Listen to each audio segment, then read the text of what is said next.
waftigan oo ka socotay dalka Itoobiya gaar ahaan madax dhaqameedka qoomiyadda Oromada ayaa saaka soo gaadhay xarunta gobolka Saaxil ee Berbera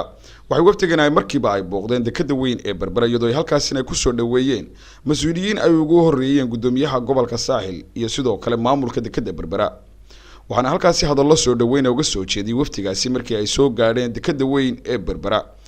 gudoomiyaha gobolka Saaxil injineer Axmed Cusmaan Xasan iyo sidoo kale maariyaha guud ee dekadaha Somaliland Siciid Xasan Cabdullaahi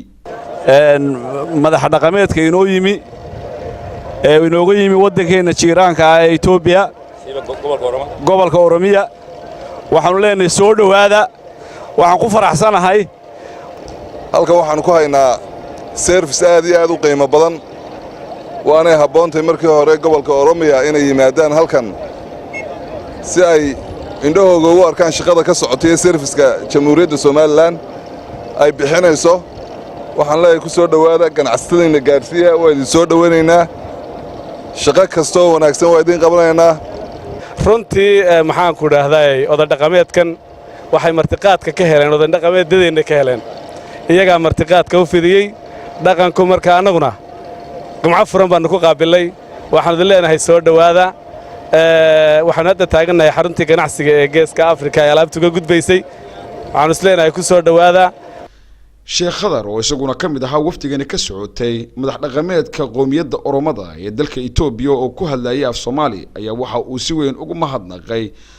xukuumadda Somaliland iyo sidoo kale qaybaha kala duwan ee bulshada iyo sida ay u soo dhaweeyeen waxaan socdaalkoodani ku macneeyay mid ay isugu soo dhaweynayaan labada wadan oo ay wax badan ka dhaxeeyaan marka waa golihii sanadka ee ugu sareeyay